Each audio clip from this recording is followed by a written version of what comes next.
Hi there. It's Nathaniel and Susan from the post editing future. You might notice the green screen behind us, and it's actually supposed to be here. Uh, we don't mind showing you the wall of Funko Pops that definitely do exist and that isn't just on the green screen, but we had some technical hiccups with the green screen, so you're going to see this behind us the whole time. That's it. Just wanted to let you know ahead of time so that, you wouldn't comment about it. But you're going to do that anyways, so, you know, anyways, enjoy the video.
Hi there.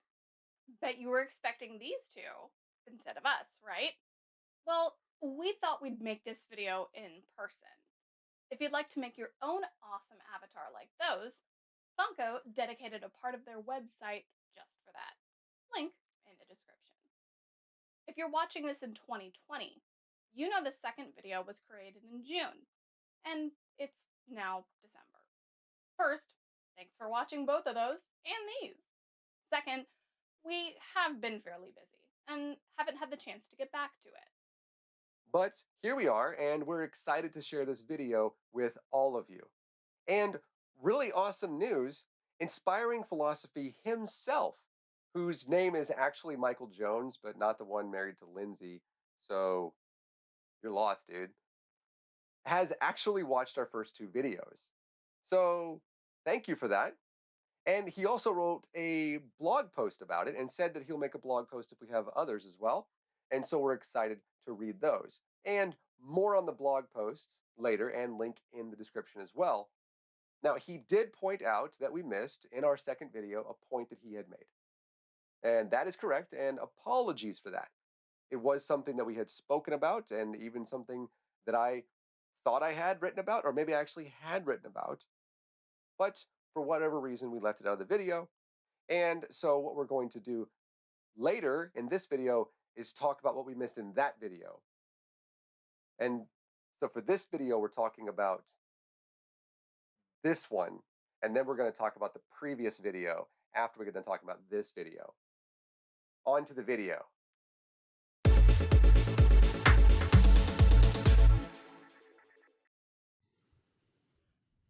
The third issue can be resolved by looking at what Luke actually says. Honer says, Luke uses the present tense, indicating that Augustus ordered censuses to be taken regularly rather than only one time. Thus it is reasonable to believe that there was an order of a general census in the time of Augustus. Sir William Ramsay said, the decree of Augustus, which Luke mentions, is commonly interpreted as ordering that a single census should be held of the whole Roman world. This is not a correct interpretation of Luke's words.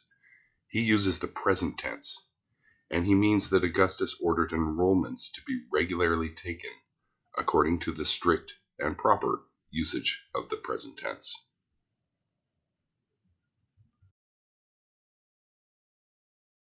You know, it's actually refreshing to hear that you agree with us here. Not joking. It isn't often that we agree with apologists. See Nathaniel's and Dean Meadows' conversations. So, this is a welcome change. Even so, with everything you've laid out in your video, this wouldn't work either. We know Roman censuses were taken not concurrently, but at regular intervals, usually of 14 years after the switch from 5 to 7 years around the turn of the century throughout the imperial provinces of the Roman Empire. Yeah, and Rome had 24 provinces in 6 CE. So we would expect to see two provinces taking a census at the same time. 11 of those 14 years, we would see that.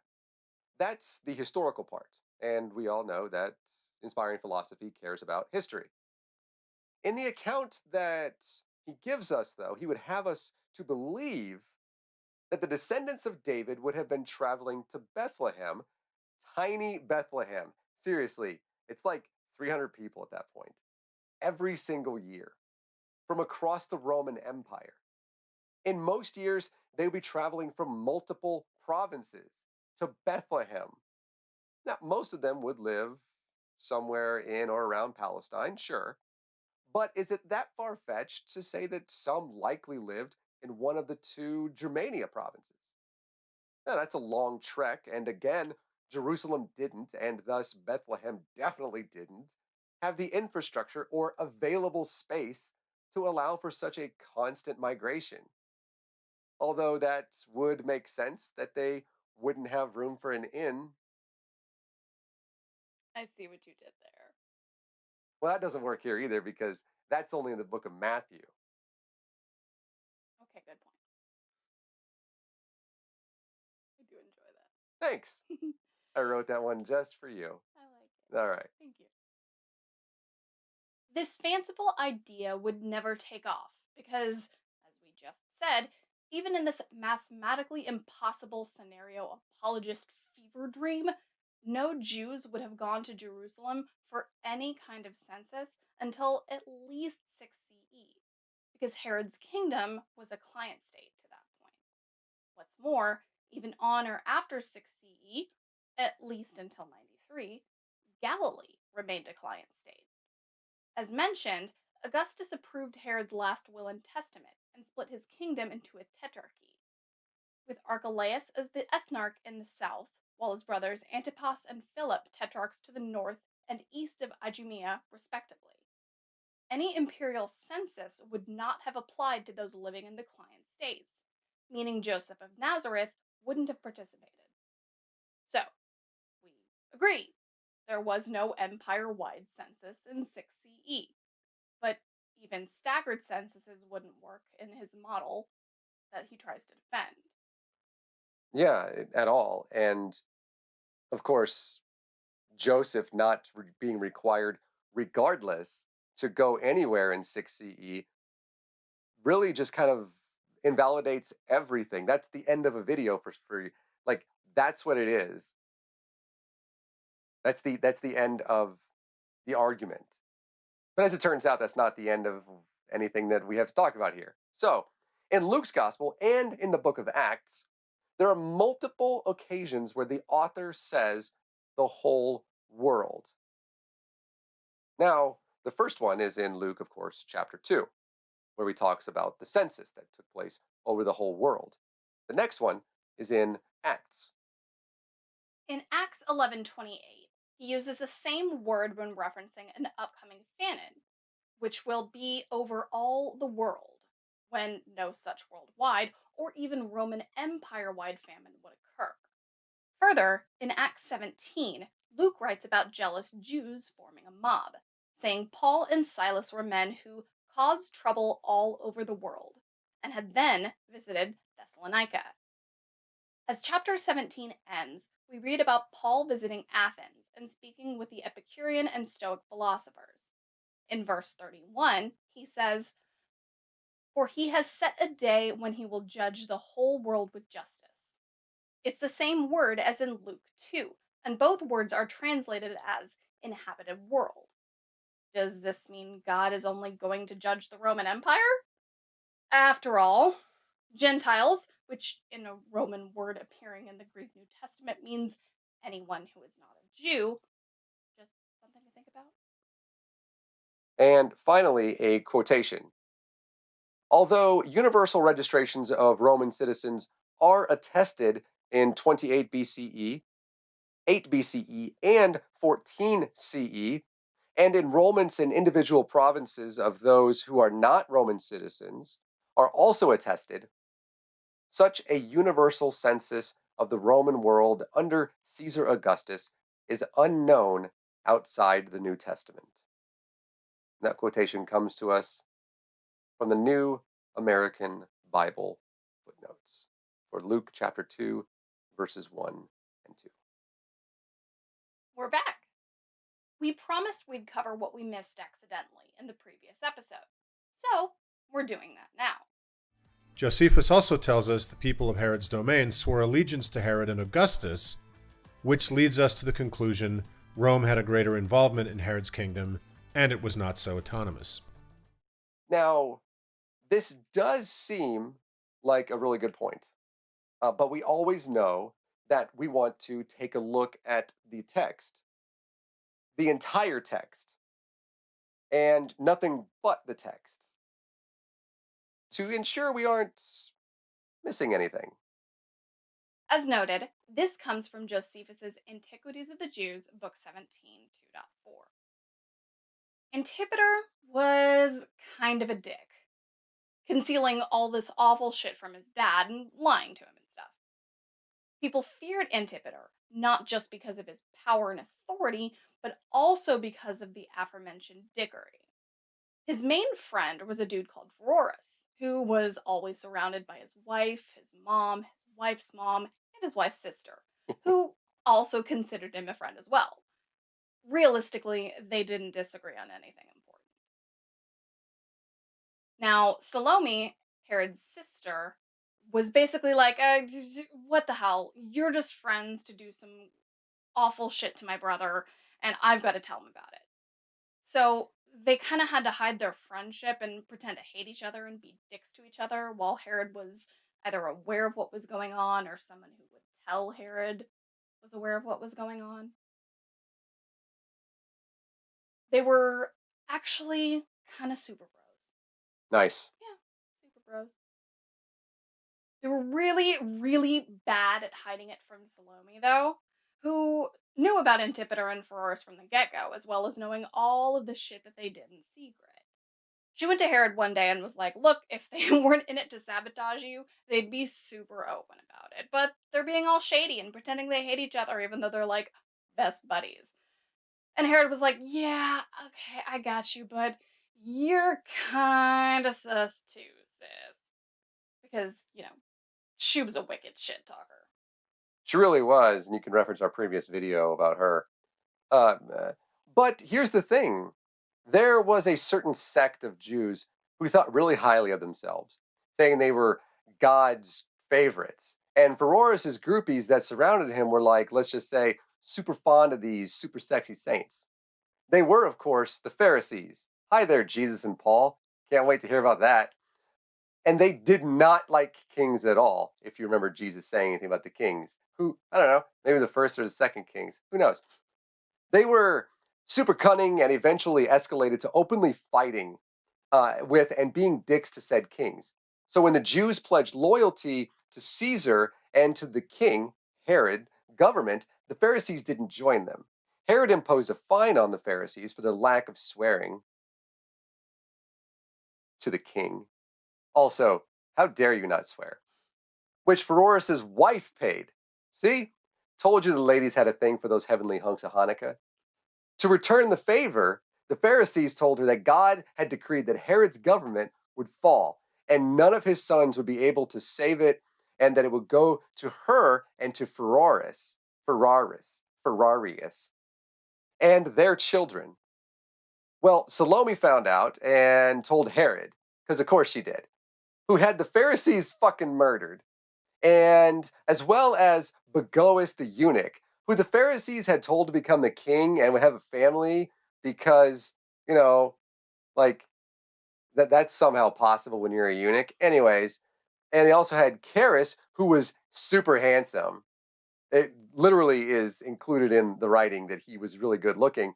And one that was a catamite, which apparently is a boy who kept for homosexual practices, which we're only going to judge for the fact that he was a boy and not a willing man, Greeks or whatever. And that was the end of it. So, there you have it. Did you catch where Herod doesn't have autonomy because those in his kingdom are swearing oaths to both him and Caesar, thus splitting their loyalty? Yeah, we didn't either. Because this wasn't some kind of ulterior motive. It was normal. Their assurance of goodwill to both Caesar and Herod. The Pharisees were doing mischief and attempting to actually divide the nation. Herod put a stop to it because he was king and powerful and autonomous. Finally, a quick note about the blog post Inspiring Philosophy made. First, thanks for writing. Second, you left out a bunch of our content and even went on more than once to explain that which we went into great detail about in our video. But that's not what made us sigh in frustration. No, it's not. And saying sighing would be a bit of an understatement. This is going to be a rant, and I'm not going to be nice or ever apologize for it. Multiple times in your blog post, you mention how we start off, and this is a long quote from you, just assuming Luke's claims are questionable from the start or that he is guilty of an error until we find something to corroborate his claim. There is, you say, a logical explanation for what Luke records, and say, plus, that is not how we treat other ancient sources, and I don't see why we should not give Luke the benefit of the doubt considering how accurate he is throughout Acts. Ignoring the issues that we have with what you said about the book of Acts and how wrong you also are about that, what you said about us isn't true. And even saying what you did demeans and dismisses anything that we say, especially when in another paragraph you attempt to shift the burden of proof entirely. There is no evidence in any of our videos for what you stated. We have granted and continue to that Luke is a religious book with some history. It isn't a history book, so it doesn't get any of this benefit of the doubt. When you mention Plutarch and Eusebius and everybody else later on and ask why we don't discard their entire works because they mention magic, you know you are being dishonest. We do dismiss the magic. We dismiss the supernatural in Luke, and we research everything else, every other claim. Research. And what is more, Luke is attempting to give an accurate account of that which was handed down to him by many others, an account of the birth of Jesus, a man you consider to be a god. In a book you attempt to dismiss with sorry ass apologetics from the 19th century. You want to respect our videos by saying the next part is especially funny because of this or that and give us a rebuttal? Well, that's fine. Respect, respond, whichever. That's fine. And it's expected.